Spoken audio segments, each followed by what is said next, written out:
बिस्मिल्लाहिर्रहमानिर्रहीम। अस्सलातु वस्सलामु अलैका या रसूल अल्लाह व अला आलिका व सहाबिका या हबीब अल्लाह। हज़रात मोहतरम, आज से कम व बेश 3 साल कबल जनवरी 2018 में कसूर में एक दिलखराश वाक़या हुआ था कि एक 6 साला बच्ची जिसका नाम ज़ैनब था, उसके साथ जो है रेप किया जाता है और उसे कत्ल कर दिया जाता है।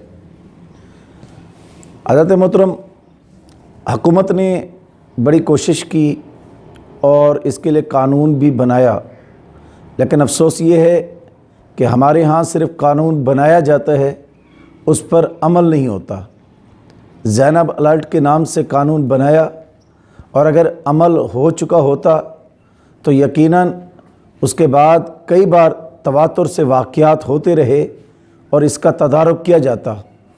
लेकिन अफसोस ये है कि एक इस्लामी मुल्क के में रहते हुए भी यहाँ पर हमें इन जैसे ज़ालमों का सामना करना पड़ता है कि जब वो पकड़े भी जाएँ तो उसको कैफ़र किरदार तक नहीं पहुँचाया जाता।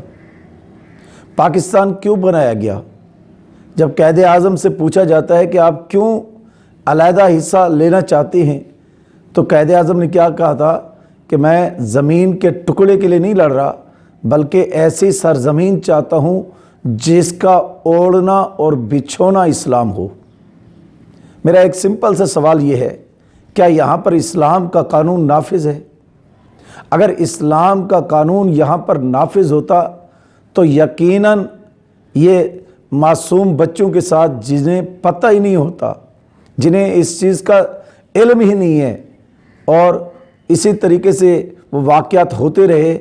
यहाँ तक कि 25 मार्च को कोहाट में हरीम फ़ातिमा बच्ची जिसकी उम्र सिर्फ 3.5 साल है, ज़रा आप अंदाज़ा लगें, 3.5 साल की बच्ची, और उसके साथ जुल्म और ज़्यादती करने के बाद उसे कत्ल करके उसकी लाश को जो है वो गंदे नाले में फेंक दी जाती है। हज़रात मोहतरम, ये क्या है?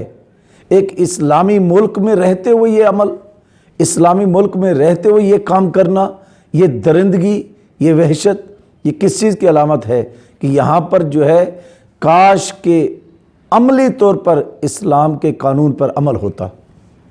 फिर बल्कि वो बच्ची जिसकी लाश निकली है और वो रोते हुए जब उसके हाथों को देखा गया तो यकीनन वो यही पुकार रही थी कि मैं किसके हाथ पे अपना लहू तलाश करूं, मैं किसके हाथ पे अपना लहू तलाश करूं कि तमाम शहर ने पहने हुए हैं दस्ताने। मेरे आका सल्लल्लाहु अलैहि वसल्लम ने क्या इरशाद फरमाया? लोगों, बच्चे जन्नत के बागों के फूल हैं, जहाँ मिले सूंघ लिया करो। मतलब क्या है कि बच्चों से प्यार करना है। बच्चे तो जन्नत के बागों के फूल हैं, लेकिन हमने क्या किया? हमारे फिर दूसरी बात यह है कि हमने कभी भी इस्लामी निज़ाम के लिए कोशिश नहीं की। इस्लाम के नाम पर वतन तो हासिल किया गया, जिसके लिए कैद आज़म ने कहा कि हमने लाखों कुर्बानियाँ सिर्फ एक चीज़ के लिए दे रहे हैं कि हमारा वतन जो होगा, इसका निज़ाम जो होगा इस्लामी होगा। काश कि आज इस्लामी निज़ाम होता। मेरे वालिद साहब बताते हैं कि ज़िया-उल-हक़ के दौर में इसी तरीके से एक ज़ालिम ने फैसलाबाद में एक बच्ची के साथ दरिंदगी का मुज़ाहरा किया, और जब पकड़ा जाता है तो उसे सरेआम जो है फांसी दी जाती है। सरेआम 80 की दहाई का ये वाक़या है। उसके कई अरसे तक कहते हैं कि हमने कभी सुना ही नहीं है, लेकिन आज बड़े तवातुर के साथ ये वाक़यात हो रहे हैं, और कत्ल के, ज़िना के, ज़्यादती के, जुल्म के, बर्बरियत के। और अगर बिलफर्ज ऐसे सिंपल से एक असूल है कि अगर हम देखें कि अगर एक दिन में पूरे पाकिस्तान में 7,96,096 मुरबा किलोमीटर का ये रकबा है, इस पूरे पाकिस्तान में अगर एक दिन में सिर्फ 5 अफराद कत्ल या ज़्यादती का निशाना बने, अब ज़रा हिसाब लगाएं। आज के हमारे हुक्मरान क्या कहते हैं कि हम क्या करें जी, इतना बड़ा इलाका है, इतना बड़ा सूबा है, हम किस तरीके से उनको पकड़ सकते हैं? अगर नहीं पकड़ सकते तो छोड़ दो। हज़रत उमर बिन ख़त्ताब रज़ियल्लाहु ताला अन्हु सिर्फ बकरी दरिया में गिरी थी, पुल से गिरकर कई दिन तक रोते रहे, और इसलिए रोते रहे कि कल रब के सामने कैसे जाऊंगा, रब जब मुझसे पूछेगा कैसे हिसाब दूंगा, और रब जब कहेगा कि उमर तूने पुल इतना कमज़ोर बनाया था कि बकरी गिर गई थी। یہ ہمارے حکمران ایسے ہوتے تھے اور اسلامی نظام کے لیے کس طریقے سے کام کرتے رہے۔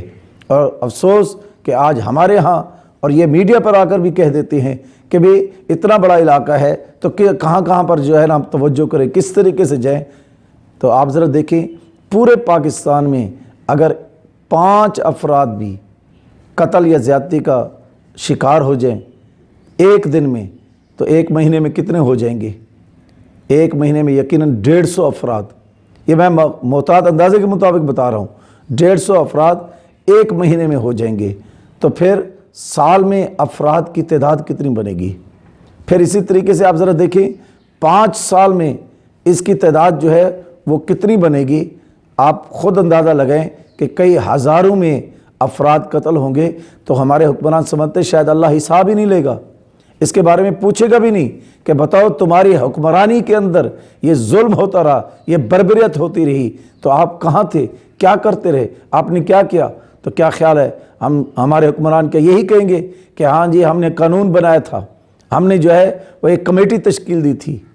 اب ذرا اندازہ لگائیں کہ 3.5 سال کی بچی کے ساتھ یہ ظلم اور بربریت اور اسے قتل کر دینا، جسے پتہ نہیں ہے کہ میں کس جرم میں جو ہے ماری جا رہی ہوں، کس جرم میں مجھے جو ہے مجھ جیسی کلی کو مسئلہ جا رہا ہے۔ ضرورت اس بات کی ہے کہ یہاں قانون نہ بنائے جائیں، قانونوں پر عمل کیا جائے اور سختی سے عمل کیا جائے، اور اسلامی نظام کو نافذ کرنے کے لیے ہمیں اٹھنا ہوگا، ہمیں نظام مصطفیٰ کے لیے ہمیں آواز کو بلند کرنی ہوگی، ہمیں باہر نکلنا ہوگا، ہمیں احتجاج کے خالی احتجاج سے کام نہ چلے، ہمیں عملی طور پر اس کے لیے اقدام کرنا ہوگا، اور ہمارے حکمرانوں کو سوچنا ہوگا کہ ایک دن یاد رکھیے گا اللہ کے حضور پیش ہونا ہے، رب کے سامنے، اور میرے آقا صلی اللہ علیہ وسلم نے فرمایا ہر شخص سے اس کی رعیت کے بارے میں پوچھا جائے گا، تو بتائیں اس وقت کیا جواب دیں گے؟ اس کے لیے ہم سب کو جو ہے اپنا کردار ادا، علماء کرام اپنا کردار ادا کریں، اساتذہ اپنا کردار ادا کریں، والدین اپنا کردار ادا کریں، میڈیا جس نے بہت تہلکہ مچایا ہوا ہے اور جس نے طوفان بدتمیزی برپا کی ہوئی ہے، کاش کہ ہمارے میڈیا کو کسی کنٹرول کرے اور یہ بے حیائی کے پروگرام، یہ بے حیائی جو پھیلا رہے ہیں اس کو ختم کیا جائے، اور میڈیا پازیٹیولی جو ہے کام کرے، پروگرام کرے۔ اور اس میں یہاں پر آخر میں صرف ایک بات کروں گا کہ والدین کو کہ خدا را اپنے بچوں کی حفاظت کریں، اپنے بچوں کی حفاظت کریں، اپنے بچوں کی شروع سے تربیت کریں، اور یہ جو خاص طور پر ویڈیوز چھوٹی چھوٹی بچیاں ڈانس کر رہی ہوتی ہیں، ناچ گانا گا رہی ہوتی ہیں، اور ہم خوشی سے اس کی ویڈیو اپلوڈ کرتے ہیں، یہی تو گناہ بڑھانے کا سبب بن رہے ہیں۔ چھوٹی بچیوں کی اور مکمل طور پر اسلامی تربیت کریں، اسلامی لباس پہنائیں، اور خدا را یہ جو ہم بالکل شارٹ لباس پہناتے ہیں یا بازو نہیں ہوتے چھوٹی بچیوں کے، ہم کہتے ہیں ابھی تو بچی ہے، لیکن نہیں، تربیت شروع سے کریں تاکہ کسی ظالم بھیڑے کی نظر نہ پڑے، اور اللہ تبارک و تعالی ہمیں ان پر عمل کرنے کی توفیق عطا فرمائے اور ہمارے حکمرانوں کو عقل سلیم عطا فرمائے، آمین۔